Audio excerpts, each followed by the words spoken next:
dans l'arrondissement de Gazato, depuis le 14 avril dernier, on a pris un arrêté préfectoral pour d'expropriation en prenant tout un domaine de 235 hectares. 235 hectares, je dis bien, pour réaliser un projet de marché de gros. Mais dans la vie, quand vous voulez prendre quelque chose à quelqu'un, on vient le voir, ça c'est un. Deuxièmement, cette zone qu'on est en train de vouloir exproprier, une grande partie, possède des titres fonciers. L'article 3 du décret qui explique la loi d'expropriation a été violé. On n'est pas venu nous voir. Comment puis-je avoir ma chose, on ne me voit pas, on vient me l'arracher. Ça, j'appelle ça du gangstérisme. Je suis à Kassato, précisément dans la Zoupa, non loin du domicile de l'ancien ministre de la Défense Ocho. Mais dès lors qu'il a vendu cette maison-là, c'est fini. La note préfectorale est tombée, où on a cité les articles de part et d'autre pour dire que la Zoupa sera expropriée. En toute sincérité, nous attendons du gouvernement autre chose, l'électrification de la zone. Dire que le gouvernement envoie les gens de la SONEB, de la SBE, mais à notre grande surprise, qu'on vient nous déloger, nous disons purement et simplement non. Même à des milliards de francs, nous disons non. J'ai servi sur le flambeau de Bénima pendant 30 ans. Et j'ai acheté cette parcelle-là à tempérament dans une société où difficilement même j'ai eu la convention.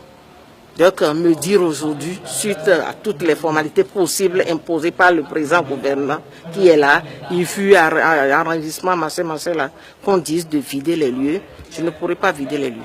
Quand la maison de l'ancien ministre n'était pas vendue, il n'y avait aucune histoire. Mais dès lors que ça a été vendu, les histoires ont commencé. Et chose bizarre, au moment où on nous dit qu'on va déloger les gens de la zone, il y a un réaménagement terrible qui se fait dans ce même domicile. Il faudrait que le président même cherche à nous rencontrer. Il ne faut pas qu'il reste dans l'ombre. Il ne faut pas qu'il reste dans l'ombre. C'est notre frère, il faudrait qu'il cherche à nous rencontrer. Là, ce serait vraiment une fierté.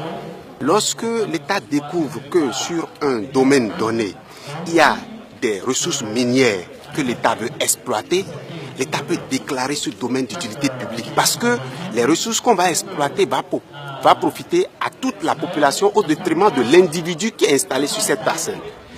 Un domaine qui est déclaré un domaine dangereux que l'État veut viabiliser, l'État peut déclarer d'utilité publique. Mais ici, un domaine dans lequel les gens se sont installés en matériaux définitifs, l'État, après lotissement, a installé les populations. Les populations se sont installées, se sont échinées pour construire. Et l'État qui déclare ne pas avoir les moyens, veut se donner aujourd'hui les moyens de dédommager cette population, alors qu'il y a d'autres zones dans la même localité, dans le même arrondissement, où l'État peut décider d'aller investir et développer ces zones. On ne comprend pas ce qui se passe dans ce dossier de déclaration d'utilité publique. Depuis que ce problème d'expropriation est arrivé, on a déjà enregistré 3 morts. Parce que lorsqu'ils ont appris ça, ils ont connu des crises cardiaques et ils sont morts. Les exemples sont là. Et beaucoup sont même malades actuellement. On a été voir le maire. Le maire aussi dit que lui, là, il est là quand on est arrivé lui imposer. On est dans quel état? L'arrêté ne nous a même pas été notifié. Nous l'avons reçu dans les couloirs. Le jour qu'on est allé voir le CA, c'est nous qui lui avons même remis une copie de cet arrêté qui a été pris par un préfet d'un département. J'ai été saisi par une lettre du ministère du cadre de vie qui m'a demandé de former une commission d'enquête de Komodo et Komodo pour la zone de marché de gros.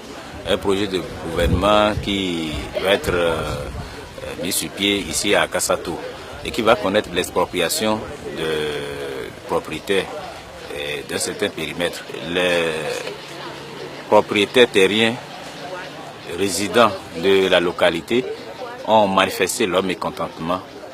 Et, nous sommes aussi dans un état de droit. La loi protège le citoyen dans ses droits. Et je suis heurté à un refus catégorique de la part de la population. Et moi, c'est de faire remonter l'information à mes chefs hiérarchiques pour dispositions à prendre.